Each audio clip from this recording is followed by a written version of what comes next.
Dear செல்லக்குட்டீஸ், நான் தான் உங்கள் மாஸ்டர் டீச்சர் லோகி. இன்றைக்கி நம்ம என்ன பார்க்க போகிறோம் அப்படின்னா, last minute exam preparation tips for class 10. நம்மலாம் எப்பயுமே ஃபஸ்ட்டில் ப்ரிப்பேர் பண்ண மாட்டோம், லாஸ்ட் மினிட்லேருந்து ப்ரிப்பேர் பண்ணாதான் ஒரு கிக்கே. கரெக்டாக அந்த மாதிரி இருக்கிற பசங்களுக்கு மட்டும்தான் இந்த வீடியோ.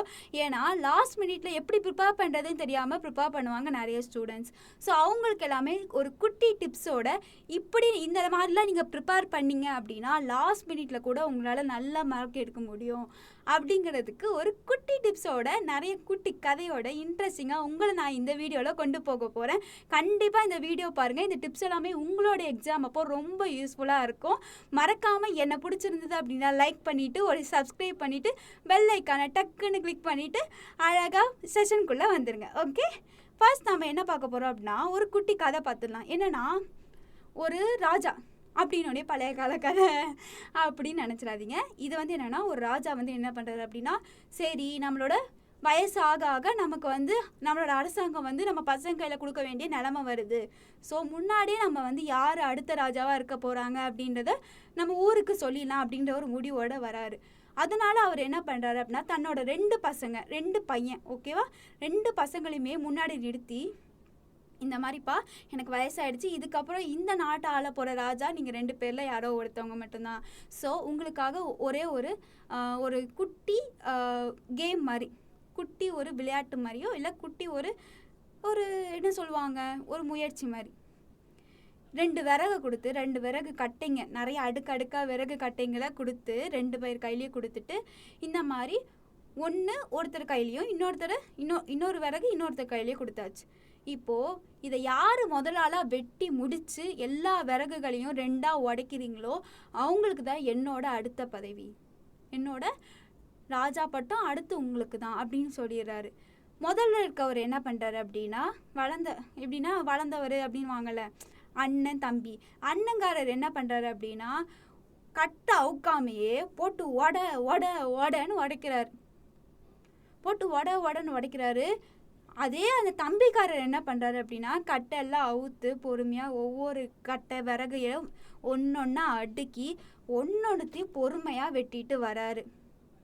ஸோ இந்த பொறுமையாக வெட்டுறவர் தான் முதல்ல வெட்டினார். அது எப்படி மேம், ஒரே அடியாக முடித்தவர் தானே டக்குன்னு வெட்டியிருக்கணும் அப்படின்னா இல்லை, அவர் அவசரத்தினால, அவரோட ஒரு ஹரிபரி ஒரு விஷயத்தினால அவரால் சரியாக அதை கட் பண்ண முடியல. இதே இவர் ஒன்றொன்றுத்தையும் பொறுமையாக நிறுத்தி நிதானமாக ஹேண்டில் பண்ணதுனால இவர் சீக்கிரமாக முடித்து அந்த ராஜா பட்டத்தை தட்டிட்டு போகிறாரு. இதுலேருந்து என்ன தெரியுது, எந்த ஒரு விஷயத்தையுமே பொறுமையாக பண்ணணும்னு தெரியுது. கரெக்டாக இப்போ நாம் எக்ஸாம் ப்ரிப்பேர் பண்ணாலும் அதே மாதிரி பொறுமையாக தான் ப்ரிப்பேர் பண்ணணும். முதல்ல இருந்து தான் ப்ரிப்பேர் பண்ணணும். லாஸ்ட் மினிட்ல ப்ரிப்பேர் பண்ணுறது ஓகே, இருந்தாலுமே முன்னாடியிலேருந்து சில விஷயங்களை கற்றுக்கிட்டா மட்டும்தான் லாஸ்ட் மினிட்ல அது உங்களுக்கு கோப்பையை தரும். ஒரு புக் எடுக்கிறீங்கன்னா, ஒரு சப்ஜெக்ட் எடுக்கிறீங்க அப்படின்னா அந்த சப்ஜெக்டை முடிச்சுட்டு பொறுமையாக, ஈஸியாக இருந்தது டஃப்பாக போயிட்டு, இப்படி ஒன்று ஒவ்வொரு மாதிரி, ஒவ்வொரு சப்ஜெக்டும் ஒவ்வொரு மாதிரி.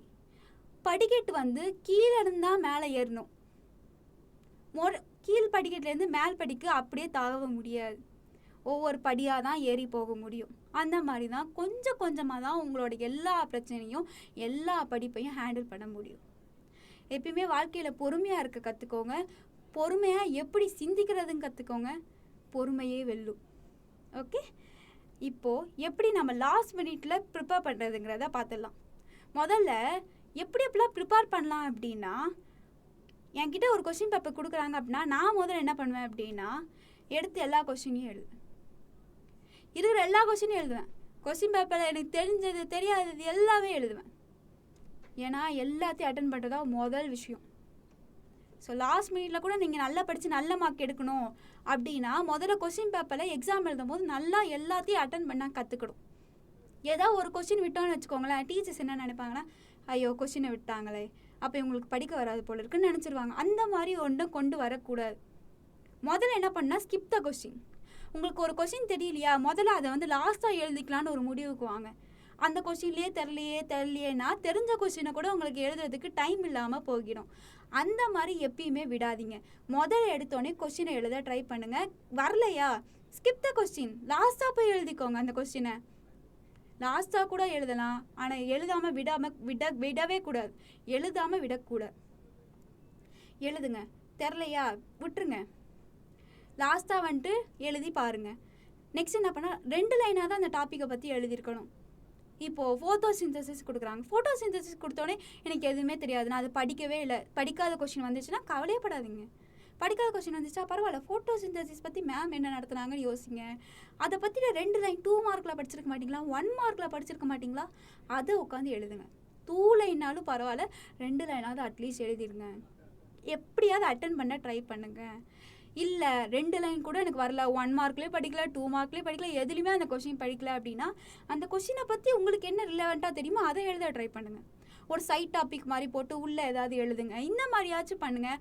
ஆனால் எந்த கொஸ்டினுமே விடாமல் வராதிங்க. இது ஒரு குட்டி டிப் மாதிரி. இது நீங்கள் ஃபாலோ பண்ணிங்க அப்படின்னா மேபி ஆன்சர் கரெக்டாக வரக்கூட வாய்ப்பு இருக்குது. யாருக்கிட்டே சொல்கிறாதீங்க. ஓகே, நெக்ஸ்ட்டு ஒரு வீக்னஸ் இருக்கும் நமக்கு எப்படின்னா, இப்போ சில பேருக்கு நான் என்னை பொறுத்த வரைக்கும் என் பர்சனல் லைஃப்பில் 9th வரைக்குமே மேக்ஸ்னால் எனக்கு ஒரு பிடிக்காத சப்ஜெக்டாக இருந்தது. அதில் மட்டும்தான் ஃபெயில் ஆவேன், மற்ற எல்லாத்துலேயுமே பாஸ் ஆகிடுவேன். மேக்ஸில் மட்டும்தான் ஃபெயில் ஆவேன். நான் ஒரு மேக்ஸ் டீச்சர். நானே ஏன் இப்படி சொல்கிறேன் அப்படின்னா, மேக்ஸ் எனக்கு 9th வரைக்கும் உண்மையே வராது, ஃபெயில் ஆகுவேன். ஃபெயில் ஆகி வீட்டில் மறைப்பேன், இந்த மாதிரிலாம் நான் பண்ணுவேன். அப்போது ஒரு நாள் உட்காந்து யோசித்தேன், அது ஏன் நமக்கு வரல, மற்ற சப்ஜெக்ட்லாம் நமக்கு அழகாக வருது, ஏன் நமக்கு மேக்ஸ் மட்டும் போகுது அப்படின்னு நான் உட்காந்து யோசிக்க ஆரம்பித்தோம் போது தான் எனக்கு ஒன்று தெரிஞ்சுது. அது நமக்கு வரலன்னு நினைக்கிறதுனால தான் அது வராமையே போயிடுச்சு அப்படின்ட்டு உட்காந்து அது என்ன வரலையோ அது எல்லாமே உட்காந்து நான் என்ன திருத்திக்க ஆரம்பித்தேன். அதாவது வீக்னஸ் டு ஸ்ட்ரென்த்து. என்னோடய வீக்னஸான மேக்ஸை ஸ்ட்ரென்த்தாக்க ட்ரை பண்ணேன். எனக்கு மேக்ஸ் வரும்னு என்ன நான் முதல்ல நம்பினேன். அதுக்கப்புறம் அது எல்லாமே இம்ப்ளிமெண்ட் பண்ணேன். அதனால் எனக்கு மேக்ஸ் வந்துச்சு. சொன்னால் நம்ப மாட்டீங்க, இதுதான் உண்மை. எனக்கு வரலன்னு நான் நினச்சதுனால தான் எனக்கு அது வராமல் போயிடுச்சு. மேக்ஸ் எனக்கு வரும் அப்படின்னு ஹெட்டு வரைக்கும் நான் சொன்னதுனால மட்டும்தான் மேக்ஸ் எனக்கு வர ஆரம்பிச்சது. உட்காந்து சம்ஸ்லாம் நானே ட்ரை பண்ணுவேன், வரலையா இது எப்படி போடுறாங்க அப்படின்னு உட்காந்து யோசிப்பேன். அப்போ யோசிக்கும் போது ஒரு ஐடியா கிடைக்கும். அது லைஃப் லாங் அது மறக்காது. எப்பயுமே சொல்கிறேங்க, நீங்களாக உட்காந்து ஒரு விஷயத்தை யோசிக்கிறீங்களே, அது உங்கள் லைஃப் லாங் மறக்காது. ஸோ நானே கண்டுபிடிச்சி, ஓகே இதுதான் இதுக்கு மேட்ரா, ஓகே அப்போ இப்படி போட்டால் அது வந்துருமா, சூப்பரு, இதில் ஏதாவது ஏபிசிடி வேர்ட்ஸ் இருக்கா, இல்லை, அழகாக மேக்ஸ் மூளையை யூஸ் பண்ணால் போதும், ஈஸியாக பாஸ் ஆகிடலாம். உட்காந்து எழுதுறது தான் கஷ்டமே தவிர, எது தியரி பேப்பரில் உட்காந்து எழுதுறது கஷ்டம். ஆனால் மேக்ஸ் ரொம்ப ஈஸி. சம் போட்டோமா அவ்வளோதான், முடிஞ்சு. ஆன்சர் வந்துச்சா டிக், மார்க், ஃபுல் மார்க். இதில் உங்களுக்கு மார்க்லாம் கம்மி பண்ண வாய்ப்பே இல்லைங்க. மேக்ஸை பொறுத்த வரைக்கும் உங்களுக்கு ஃபுல் மார்க் அள்ளி கொடுத்துருவாங்க. ஸோ என்னோடய வீக்னஸை முதல்ல நான் ஸ்ட்ரென்த்தாக்க ட்ரை பண்ணேன். ஃபஸ்ட்டு ஸ்டெப் நான் என்ன பண்ணேன் அப்படின்னா, கொஸ்டின் பேப்பர் கொடுத்தாங்க, எனக்கு அந்த கொஸ்டின் எனக்கு தெரில அப்படின்னா முதல்ல அந்த கொஸ்டினை படிப்பேன். Read the toughest question.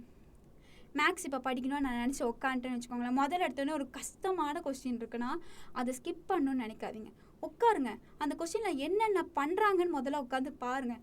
ஃபஸ்ட்டுலேருந்து last வரையும் பாருங்கள். புரியலையா, ஏதாவது யூடியூப் பாருங்கள், வீடியோ பாருங்கள், கூகுள் பாருங்கள், நம்ம நோட்ஸ் கிளாஸ் ஒர்க்ஸ் போய் ரெஃபர் பண்ணுங்கள். எல்லாமே ரெஃபர் பண்ணிட்டு திருப்பி பாருங்கள். உங்களுக்கு அட்லீஸ்ட் 1-2 புரிய ஆரம்பிக்கும். ஸோ முதல்ல எப்பயுமே எடுத்து படிக்க ட்ரை பண்ணுங்கள். படிக்க ஆரம்பித்தா மட்டும்தான் அதில் என்ன இருக்குன்னா அது அட்லீஸ்ட் உங்களுக்கு தெரிய வாய்ப்பு இருக்கும். நெக்ஸ்ட் அதை ஈஸி வேல நீங்கள் மாற்றிக்கணும். இப்போ கெமிஸ்ட்ரி எனக்கு வராது, கொஸ்டின் இந்த CH2 H2 அந்த மாதிரிலாம் எனக்கு வரவே வராது அப்படின்னா ஈஸி பாட்டாக ஞாபகம் வச்சுக்கோங்க. இப்போ CaCO3 என்னன்னு சொல்லுவாங்க, CaCO3. இது நமக்கு ஃபேமஸான ஒரு வேர்டு. CaCO3 அப்படின்னா கால்சியம் கார்போனேட் அப்படிங்கிறது நம்ம ஞாபகம் வச்சுப்போம். அந்த மாதிரி ஒரு கெமிக்கல் ஈக்குவேஷனை எடுத்து அதை பாட்டாக ஞாபகம் வச்சுக்கோங்க. ஆர் ஒரு படத்தோடு ரிலேட் பண்ணிக்கோங்க, இல்லை ஒரு மைண்ட் மேப் மாதிரி போட்டுக்கோங்க. ஆர் எப்படி உங்களால் ஞாபகம் வச்சுக்க முடியுமோ அந்த மாதிரி ஞாபகம் வச்சுக்கோங்க. அது ரொம்ப யூஸ்ஃபுல். நான் எப்படி சிலதெல்லாம் ஞாபகம் வச்சுப்பேன் கெமிக்கல் ஈக்குவேஷனை. ஓகே CH3 CA ஒரு ஃபர்ஸ்ட் லெட்டர் நேம், ஒரு நேம் இருக்குன்னா ஃபர்ஸ்ட் லெட்டர் எடுத்து அதோட மிங்கிள் பண்ணிப்பேன். ஸோ இவனை பார்க்க போனால், இவன் பார்க்க போன நேரத்தில் 3 பணம் பார்க்க போனால், 3 பணம் பார்க்க போன நேரத்தில் பள்ளத்தில் விழுந்துட்டான். ஸோ ஒரு கெமிக்கல் ஈக்குவேஷனை ஒரு கதையாக ஞாபகம் வச்சுக்கிட்டீங்க அப்படின்னா எக்ஸாம் எழுதுகிறப்போ அந்த கதை ஞாபகம் உங்களுக்கு அந்த ஈக்குவேஷனும் அழகாக போடுவீங்க. இது ஒரு செம்ம ட்ரிக்கு. கண்டிப்பாக இதை யூஸ் பண்ணி பாருங்கள். இப்படி நான் ஞாபகம் வச்சுக்கிறேன்னா அதுக்கப்புறம் என்ன பண்ணுவேன்னா, எனக்கு இப்போ ஒரு சப்ஜெக்ட் வரல அப்படின்னா, இப்போ எனக்கு பயாலஜி வராது அப்படின்னா, அதில் வந்து எந்தெந்த கொஷின் பேப்பர்லாம் இருக்கோ அது எல்லாமே படித்து அதில் இருக்க டஃபஸ்ட்டு கொஷின் எல்லாமே ப்ராக்டிஸ் பண்ணி பார்த்துட்டு அது எல்லாமே படித்து ஒரு புரிஞ்சதுக்கப்புறம் ஒரு சின்ன ஒரு மார்க் டெஸ்ட்டு நானே உட்காந்து எழுதி பார்ப்பேன். அந்த மாதிரி எழுதி பார்க்கறதுனால அந்த வீக்கான சப்ஜெக்ட் கூட உங்களுக்கு ஸ்ட்ரென்த்தான சப்ஜெக்டாக மாறிடும். எக்ஸாமையும் ஈஸியாக அட்டன் பண்ணுவீங்க. மற்றவங்களாம் தெரியல அந்த கொஷினை பிச்சுட்டு இருக்கிறப்போ அந்த கொஷினை நீங்கள் ஈஸியாக பண்ணுவீங்க. Okay, next category. இப்போது சில கொஷின்ஸ்லாம் இப்போ சில சப்ஜெக்ட்ஸ் எல்லாம் பார்த்தோம் அப்படின்னா ரொம்ப கஷ்டமாக இருக்கும். சில பேருக்கு மேக்ஸ் கஷ்டமாக இருக்கும், சில பேருக்கு இங்கிலீஷ் கஷ்டமாக இருக்கும், சில பேருக்கு தமிழ் கஷ்டமாக இருக்கும். ஸோ இந்த மாதிரிலாம் இருக்கிறப்ப ஒரு டஃபஸ்ட் சப்ஜெக்ட், 2 ஈஸியஸ்ட் சப்ஜெக்ட்னு ஒவ்வொரு லாஸ்ட் மினிட்ல படிக்கிறவங்களுக்கு தானே இது. ஸோ ஒவ்வொரு டேக்கு இந்த மாதிரி பிரிச்சுக்கோங்க. லாஸ்ட் ஒரு 10 நாள் இருக்குன்னா ஒரு நாள் வந்து இங்கிலீஷு ஜுவாலஜி படிங்க. இங்கிலீஷ் ஈஸியான சப்ஜெக்ட், ஜுவாலஜி கொஞ்சம் கஷ்டமான சப்ஜெக்ட்னு வச்சுக்கோங்களேன். ஸோ இந்த மாதிரி படிங்க. இன்னொரு நாள் தமிழ் பாட்னி இந்த மாதிரி படிங்க. தமிழ் ஈஸி, பாட்னி கொஞ்சம் கஷ்டம் இல்லை. ஸோ இந்த மாதிரி படிங்க. இன்னொரு நாள் ஹிஸ்ட்ரி படிங்க, இன்னொரு நாள் சிவிக்ஸ் படிங்க. ஸோ இந்த மாதிரி கம்பைன் பண்ணி ஈஸி டஃபஸ்ட்டை கம்பைன் பண்ணி படிக்கிறப்போ உங்களுக்கு ஒரு டே ஃபுல்லாகவுமே ஈஸியாகவும் அட் த சேம் டைம் கஷ்டத்தையும் கற்றுக்கிட்டோம் அப்படிங்கிற ஒரு மன திருப்தியும் வரும். இதனால் ஈஸியாக நீங்கள் உங்கள் டாபிக்ஸை கவர் பண்ணிடுவீங்க. லாஸ்ட் மினிட்ல எல்லா சப்ஜெக்டையும் கவர் பண்ண மாதிரி ஆகிடும். ஓகே, தென் இந்த மாதிரி கேட்டகரி போட்டு முதல்ல படிக்க ஸ்டார்ட் பண்ணுங்கள். அப்படின்னாலே முக்கால்வாசி நீங்கள் பாஸ் பண்ணிடுவீங்க. எல்லா சப்ஜெக்ட்லேயும் செம்மையாக மார்க் எடுப்பீங்க. Okay, then create mind mapping and study. Mind மேப்பை போட்டு படிங்க. ஏன்னா இப்போ ஒரு கஷ்டமான சப்ஜெக்ட், இப்போ பாட்னின்னு எடுத்துப்போமே, அதில் இந்த மாதிரி வருது, இந்த சாப்டரில் இந்த மாதிரி டாபிக்ஸ்லாம் வருது அப்படின்னா முதல்ல சாப்டர் நேம் வரைஞ்சிட்டு அதில் இந்தந்த டாபிக்ஸ்லாம் வருதுன்னு ஒரு மைண்ட் மேப் போட்டுட்டு அந்த மைண்ட் மேப் டாபிக்ஸு கீழே 3 கீ பாயிண்ட்ஸ், 3 இம்பார்ட்டண்ட் பாயிண்ட்ஸ். இப்போது வந்து லீஃப்னு வச்சுக்கோங்களேன். லீஃபில் வந்து ஃபோட்டோசிந்தசிஸ் நடக்குது, அந்த மாதிரி ஒரு அந்த மாதிரி சம்திங் ஏதோ சொல்லுவாங்க. இப்போ மேக்ஸ் அப்படின்னா இப்போ வந்து பாலினாமியல்ஸ் அப்படின்னா பாலினாமியல்ஸ் கீழே கிராஃப்ஸ் வரும். ஸோ கிராஃபுக்கு கீழே இந்த ஃபார்முலா. ஸோ இந்த மாதிரி நீங்கள் ஹிண்ட்டு மாதிரி ஞாபகம் வச்சு மைண்ட் மேப் மாதிரி போட்டிங்க அப்படின்னா எக்ஸாம் அப்போ உங்களுக்கு அந்த மைண்ட் மேப் ஞாபகம் வரும். அப்போ அந்த மைண்ட் மேப்பை வச்சு ஓகே இந்த டாபிக் அடுத்து இந்த டாப்பிக்கு, இந்த சைட் டாபிக் அடுத்து இந்த சைட் டாப்பிக்கு, இந்த ஃபார்ம்லாம் இப்படி தான் வரும் அப்படின்னு நல்லா அழகாக தெளிவாக ஞாபகம் வச்சுப்பீங்க. இந்த மாதிரி மைண்ட் மேப் போட்டு படிக்கிறவங்க தான் கண்டிப்பாக நல்ல மார்க் எடுப்பாங்க. நீங்கள் டாப்பர்ஸ் இல்லை நல்ல மார்க் எடுக்கிறவங்க கிட்ட போய் கேளுங்க, இந்த மாதிரி மைண்ட் மேப் போடுவாங்களா அப்படின்னு. அவங்க கண்டிப்பாக இந்த மாதிரி மைண்ட் மேப் போட்டு தான் படிப்பாங்க. நானும் அப்படி தான் என்னோட சப்ஜெக்ட் நாலேஜை கூட நான் இப்படி தான் நான் இம்ப்ரூவ் பண்ணிக்கிட்டேன். சில சப்ஜெக்ட்லாம் எனக்கு வரவே வராது. எனக்கு சோஷியலே வராதுங்க. சிவிக்ஸ்லாம் எனக்கு பிடிக்கவே பிடிக்காது. ஹிஸ்ட்ரிலாம் சுத்தமாக பிடிக்காது. ஸோ அந்த மாதிரி டைமில் நான் என்ன பண்ண ஆரம்பித்தேன்னா உட்காந்து மைண்ட் மேப் போட்டு அப்படி படிக்க ஆரம்பித்ததுனால தான் கொஞ்சமாச்சும் அந்த சப்ஜெக்டில் நல்ல மார்க் எடுக்க எனக்கு உதவுச்சு. ஸோ மைண்ட் மேப் கண்டிப்பாக முக்கியம். கைஸ் இதை ஃபாலோ பண்ணிங்க அப்படின்னா நீங்கள் நல்ல மார்க் எடுக்கலாம். ஓகே, நல்ல மார்க் என்ன டாப்பரே கூட வரலாம். ஓகே, நெக்ஸ்ட்டு லாஸ்ட் மினிட்ல ப்ரிப்பரேஷன் பண்ணுறப்போ என்னென்னலாம் முக்கியம்? ரிவிஷன் ரொம்ப முக்கியம். Then taking mark test. ஓகேவா? ஃபர்ஸ்ட் ஆஃப் ஆல் ரிவிஷன் டிப்ஸ்னால் என்னென்னா, நான் இப்போ ஒரு ரிவிஷன் பண்ணுறேன் அப்படின்னு வச்சுக்கோங்களேன். இப்போ நான் ஏதோ ஒன்று படிக்கிறேன் அப்படின்னா அதை முதல்ல நான் ரிவிஷன் பண்ணுவேன். இப்போ நான் வந்து ஏதோ ஒன்று படிக்கிறேன், சைக்கு ஒரு மேத்தமெட்டிக்ஸ் படிக்கிறேன்னு வச்சுப்போமே, ஒரு சம் எடுக்கிறீங்க போடுறீங்க, அடுத்த ஒரு 24 ஹவர்ஸ்க்குள்ளே திருப்பி அந்த சம்மை போட்டு பாருங்கள். உங்களால் முடியுதான்னு ட்ரை பண்ணுங்கள். அப்படி முடிஞ்சது அப்படின்னா அந்த கொஸ்டினை நீங்கள் நல்லா படிச்சிருக்கீங்கன்னு அர்த்தம். எப்பயுமே ஒரு சப்ஜெக்டை படித்து ஓகே இதுதான் நமக்கு தெரியுமே, இதான் ஈஸியாச்சு, இது எதுக்கு நான் உட்காந்து படிக்கணும்னு நினைக்காதீங்க. ஏன்னா ஈஸி சப்ஜெக்ட் கடைசி நேரத்தில் நமக்கு சொதப்ப கூட வாய்ப்பு இருக்குது. அதனால் ஈஸின்னு கண்டிப்பாக விடாதீங்க. உட்காந்து ட்ரை பண்ணுங்கள். ட்ரை பண்ணி அதை வந்துட்டு வருதான்னு செக் பண்ணிக்கோங்க. ஒரு தடவை படித்ததை திருப்பி உட்காந்து ரிவிஷன் பண்ணுங்கள். ஸோ எத்தனை வாட்டி ரிவிஷன் பண்ணுறீங்களோ அத்தனை வாட்டி உங்கள் மைண்ட் ஃபுல்லாக ஸ்டோர் ஆகிடும். எக்ஸாம் அப்போ யோசிக்க வேண்டிய அவசியமே இல்லை, தானாக உங்கள் கை எழுதும். ஓகே, தென் மார்க் டெஸ்ட். அட்லீஸ்ட் நீங்கள் படிக்கிறத ஒரு வாட்டி டெஸ்ட்டு மாதிரியாவது எழுதி பாருங்கள். டெஸ்ட்டுனா அழகாக எழுதணுன்னு கூட அவசியம் இல்லை. உங்களுக்கு என்னென்ன தெரியுதோ ஜஸ்ட் ஒரு ஹிண்ட்டு மாதிரியாவது டெஸ்ட் எழுதி பாருங்கள். அப்படி எழுதி பார்க்குறப்போ உங்களுக்கு கண்டிப்பாக அந்த கொஸ்டின் நல்லா ஒரு செகண்ட்ரியில் எவ்வளோ நேரம் வேணாலும் உங்களோட மைண்டில் அது ஸ்டோர் ஆகிருக்கும். ஸோ லாஸ்ட் மினிட்ல ப்ரிப்பேர் பண்ணுறவங்களுக்கு இது ரொம்ப முக்கியமான விஷயம். படிக்கிறீங்க அப்படின்னா டக்குன்னு ஒரு வாட்டி எழுதி பார்த்துருங்க. ஓகே, தென் பொறுமையாக சரகா அப்படின்னு உட்காந்து படிங்க. ஏன்னா ரிலாக்ஸாக உட்காந்து படிக்கும் போது மட்டும்தான் ஒரு கான்ஃபிடென்ட் கிடைக்கும். லாஸ்ட் மினிட் ஆயிடுச்சு, இப்போ போய் உட்காந்து படிக்கிறோமே அப்படின்னு நினச்சிங்க அப்படின்னா உங்களுக்கு அந்த ஸ்ட்ரெஸ்ஸு அந்த மாதிரி தான் இருக்குமே தவிர படிக்க முடியாமல் போயிடும். அதனால் அந்த மாதிரி தப்பு மட்டும் பண்ணாதீங்க. ஓகே, லாஸ்ட் மினிட்னால என்ன, நம்மளால் படிக்க முடியும் நினச்சி படிங்க.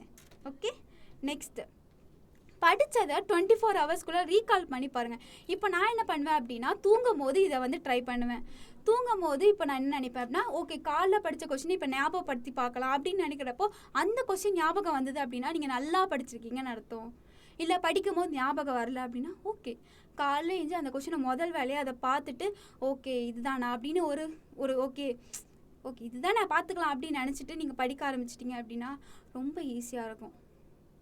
நானும் என்ன பண்ணுவேன்னா காலைல படிக்க ஆரம்பித்த கொஸ்டினை நைட் ஒரு தடவை யோசிப்பேன் தூக்கத்தில். ஓகே வந்துடுச்சு அப்படின்னா இல்லாட்டி நைட்டு ஃபுல்லாக தூக்கமே வராது. ஃபோன் எடுத்து அந்த கொஸ்டின் கரெக்டாக நான் சொல்கிறேன்னா ஓகே இதெல்லாம் தானா, இதுதான் தப்பு பண்ணிட்டேனா அப்படின்னு ஒரு வாட்டி செக் பண்ணிப்பேன். ஸோ இப்படி பண்ணுறதுனால உங்களுக்கு எக்ஸாம் அப்போ ரொம்ப ஈஸியாக இருக்கும். இது நான் ஃபாலோ பண்ணக்கூடிய ஒரு டிப்பு உங்களுக்கு நான் ஷேர் பண்ணுறேன். கண்டிப்பாக இந்த டிக்கை ஃபாலோ பண்ணுங்கள். Okay, next read aloud. எந்த கொஸ்டின் தெரியுதோ கத்தி எவ்வளோ தூரம் கத்த முடியுமோ கத்துங்க. அழகாக கத்தி சொன்னீங்க அப்படின்னா அந்த கொஸ்டின் இன்னமும் கூட நல்லா ஞாபகம் இருக்க வாய்ப்பு இருக்குது. அது எப்படி மேம் கத்தி படித்தா ஞாபகம் இருக்கும் அப்படின்னா நம்ம கத்தி படிக்கிறப்போ தான் நம்ம மெமரி பவர் வந்து கொஞ்சம் இன்க்ரீஸ் ஆகும். இப்போ தூக்கம் வருதுன்னா கூட நீங்கள் கத்தி படிக்க ஸ்டார்ட் பண்ணிங்க அப்படின்னா உங்கள் மைண்ட் கொஞ்சம் அப்படி ஷேக்காகி எஞ்சிக்க வாய்ப்பு இருக்குது. Okay, so read aloud. எந்த கொஸ்டின் தெரியுதோ தைரியமாக சத்தமாக படிங்க.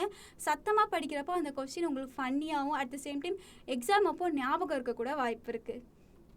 தென் நோ யோர் எக்ஸாம் வந்து ஓகே லாஸ்ட் மினிட்ல நம்ம படிக்கிறோம் அப்படின்னா நம்ம முதல்ல தெரிஞ்சுக்க வேண்டிய ஒரே விஷயம் கொஸ்டின் பேப்பர் எந்தெந்த ஃபார்மேட்டில் வரும், 2 மார்க் எவ்வளோ வரும், 5 மார்க் எவ்வளோ வரும், எத்தனை போயம் கேட்பாங்க, எத்தனை கம்பல்சரி கொஸ்டின் கேட்பாங்க, இந்த மாதிரி எல்லாம் நீங்கள் முன்னாடியே ப்ரிப்பேர் பண்ணி வச்சுக்கணும். அப்படி ப்ரிப்பேர் பண்ணி வச்சா மட்டும்தான் லாஸ்ட் மினிட்ல ஐயோ இப்போ இவ்வளோ கொஸ்டின் கேட்டிருக்காங்களே அந்த மாதிரி உங்களுக்கு தோணாது. முதல்ல இதெல்லாம் தான் இப்படி தான் கேட்பாங்கன்னு தெரிஞ்சதுன்னா உங்களுக்கு இன்னமும் கூட ஈஸியாக இருக்கும். எக்ஸாம் டைமில் எந்த ஒரு பதட்டமும் இல்லாமல் இருக்கும். எப்போ எக்ஸாம் நடக்குது, எப்போ எக்ஸாம் முடியும், எந்த டைமில் எதை ஆரம்பிக்கலாம், எப்போ 2 மார்க்கை முடிக்கலாம். ஸோ இந்த மாதிரிலாம் பிளானிங்கோட பண்ணிங்க அப்படின்னா உங்கள் எக்ஸாமில் ஈஸியாக நல்ல மார்க் கிடைக்கவும் வாய்ப்பு இருக்குது. தென் தேங்க்யூ. இதுவரை என்னோட செஷன் பார்த்த எல்லாருக்குமே ரொம்ப தேங்க்ஸ். என்னோட செஷன் உங்களுக்கு ரொம்ப பிடிச்சது, நான் சொல்கிற டிப்ஸ் எல்லாம் உங்களுக்கு கண்டிப்பாக யூஸ்ஃபுல்லாக இருக்குது அப்படின்னா ஒரு லைக் பண்ணுங்கள், ஒரு கமெண்ட் போடுங்க, அதுக்கப்புறம் சப்ஸ்கிரைப் பண்ணி பெல் ஐக்கானை கிளிக் பண்ணி விடுங்க. இது மாதிரி நிறைய வீடியோஸ் உங்களுக்காக இருக்குது. என்னை சப்ஸ்கிரைப் பண்ணிங்கன்னா உங்களுக்கு அடுத்தடுத்த வீடியோஸை அழகாக பார்த்து உங்களுக்கு உங்கள் எக்ஸாம் அப்போது இன்னமும் கூட ஈஸி பண்ணி கொடுப்பேன். டாட்டா, டூடேஸ்.